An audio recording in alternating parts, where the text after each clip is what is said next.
दोस्तों रामायण को लेकर कई लोगों में कई तरह की गलतफहमियां हैं और हो भी क्यों ना, क्योंकि कुछ लेखकों और कथावाचकों ने अपनी किताब में जो लिख दिया लोग उसी को सच मानते हैं, जबकि वह असल में सत्य नहीं है। तो इस वीडियो में मैं आपको रामायण के 7 महाझूठ बताने वाला हूं और साथ ही साथ इन झूठों का क्या सत्य है वो भी इन्हीं के साथ ही मैं आपको बताऊंगा। तो चैनल को सब्सक्राइब करके बेल नोटिफिकेशन पर ऑल पर क्लिक कर दीजिएगा। बात करते हैं रामायण के सबसे पहले झूठ की। दोस्तों रामचरित्र मानस एक किताब है जो श्री तुलसीदास ने लिखी है। इस किताब में उन्होंने लिखा है कि भगवान राम और रावण का युद्ध सिर्फ 32 दिन चला था, जबकि कई विद्वानों का कहना है कि इनका युद्ध कई महीनों चला था। लेकिन दोस्तों सच्चाई तो ये है कि इनका युद्ध कितने दिन चला ये किसी को भी नहीं पता। लेकिन रामचरित्र मानस किताब के दौरान इनका युद्ध सिर्फ 32 दिन चला, इसमें जरी सी भी सच्चाई नहीं है। तो अब बात करते हैं रामायण के दूसरे महाझूठ की। दोस्तों जब भगवान राम, माता सीता और भगवान लक्ष्मण 14 वर्षों के वनवास के लिए गए थे तो वहां लक्ष्मण बिल्कुल भी नहीं सोए थे, ऐसा तुलसीदास ने रामायण में लिखा है। लेकिन अगर पुराने हिंदू विशेषज्ञों की माने तो उन्होंने बताया है कि भगवान राम सुबह उठकर स्वयं लक्ष्मण को जगाते थे। अब अगर तुलसीदास ये लिखते कि रावण से लड़ाई के दौरान भगवान लक्ष्मण कई दिनों तक नहीं सोए थे तो उनकी इस बात पर पुराने विशेषज्ञ भी यकीन करते। लेकिन भगवान लक्ष्मण 14 वर्षों तक नहीं सोए तो ये साफ साफ एक महाझूठ लगता है। तो अब बात करते हैं रामायण के तीसरे बड़े झूठ की। दोस्तों अगर आपने रामायण देखी है या रामायण के बारे में सुना है तो ये बात आपने एक न एक बार जरूर सुनी होगी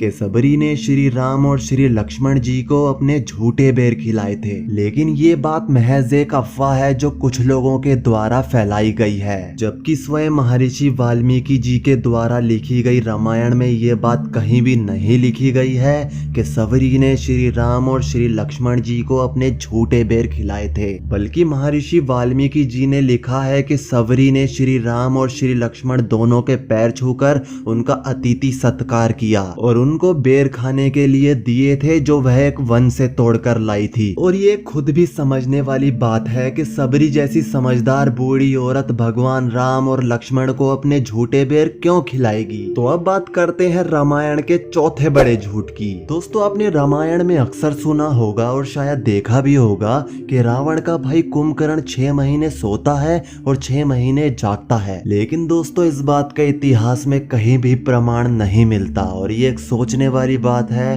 कि कुंभकर्ण जैसा भारी भरकम इंसान 6 महीने तक कैसे बिना कुछ खाए रह सकता है। हाँ कुछ पुराने विद्वान हैं जो कहते हैं कि कुंभकर्ण सोता था तो वह कुछ दिन सोता रहता था और जब जागता था तो वह जल्द ही दोबारा सो जाता था, लेकिन साल में 6 महीने जागता था और 6 महीने सोता था। ये एक महाझूठ है। तो अब बात करते हैं रामायण के 5वें बड़े झूठ की। दोस्तों सभी लोगों के दिमाग में ये छवि बन रखी है कि रामायण के बाद भगवान राम, माता सीता और भगवान लक्ष्मण की मृत्यु हो गई थी। लेकिन दोस्तों ऐसा बिल्कुल भी नहीं है। इन तीनों की मृत्यु नहीं हुई थी, बल्कि इन तीनों ने अपने जीवन को खुद त्यागा था। अब कैसे त्यागा था चलिए जानते हैं। दोस्तों एक बार भगवान राम ने अश्वमेध यज्ञ का आयोजन किया। उस यज्ञ में भगवान राम की मुलाकात लव और कुश से हुई। इस सभा में भगवान राम को पता चला कि वह स्वयं उनके ही बेटे हैं। ये बात जानते ही भगवान राम आश्चर्य में पड़ गए और उन्होंने सीता माता को कहा अगर वह निष्पाप हैं तो वह सभा में आकर अपनी पवित्रता प्रकट करें। इसके बाद सीता माता सभा में आई और वह नीचे मुंह कर बोली, हे धरती माँ अगर मैं पवित्र हूँ तो धरती फट जाए और मैं धरती में समा जाऊं। इसके बाद धरती फटी और पृथ्वी देवी बाहर निकली जो सीता माता को उनकी इच्छा के अनुसार अपने साथ पृथ्वी के अंदर ले गई। तो इस तरह सीता माता ने अपने जीवन को अपनी इच्छा अनुसार त्यागा। अगर बात करें भगवान लक्ष्मण की तो जब भगवान राम एक कमरे में यम से बात कर रहे थे तो भगवान राम ने भगवान लक्ष्मण को एक कमरे के बाहर खड़े होने के लिए कहा, क्योंकि यम ने राम को पहले ही कह दिया था अगर कोई व्यक्ति उनकी बात को सुनेगा या उन दोनों को बात करते हुए देखेगा तो उस व्यक्ति को मृत्यु दंड दिया जाएगा। तो जिस समय श्री लक्ष्मण इस कमरे की निगरानी कर रहे थे उसी समय ऋषि दुर्वासा आए और उन्होंने कहा अगर उन्हें राम से नहीं मिलने दिया जाएगा तो वह अयोध्या को श्राप दे देंगे। अब मजबूर होकर लक्ष्मण कमरे में गए और ना चाहते हुए भी भगवान राम ने अपने छोटे भाई लक्ष्मण को श्राप दिया कि वह देश छोड़कर चले जाएं। ये श्राप सुनते ही भगवान लक्ष्मण सरयू नदी की ओर गए और उसमें समा गए। इसके बाद भगवान राम भी सरयू नदी के अंदर चले गए और इसके कुछ देर बाद वह अपने असली अवतार भगवान विष्णु के रूप में आ गए। तो इस तरह भगवान राम, माता सीता और लक्ष्मण ने अपने जीवन को त्यागा, लेकिन उनकी मृत्यु नहीं हुई। तो अब बात करते हैं रामायण के छठे झूठ की। दोस्तों, आपने सुना होगा कि रावण का बेटा मेघनाथ मायावी होने के साथ साथ एक निडर योद्धा था, जो कि सच बात है। लेकिन कई बार सुनने में आता है कि मेघनाथ का वध सिर्फ लक्ष्मण के हाथों ही हो सकता था और रामायण में भी भगवान लक्ष्मण ने ही मेघनाथ का वध किया था। तो दोस्तों, ये एक झूठी बात है कि मेघनाथ का वध सिर्फ भगवान लक्ष्मण ही कर सकते थे। अगर भगवान राम चाहते तो वह खुद या श्री हनुमान जी से या फिर अंगद से कहकर भी मेघनाथ का वध करवा सकते थे। इनमें भी मेघनाथ को मारने की काबिलियत थी। तो अब पर्दा उठाते हैं रामायण के 7वें महाझूठ से।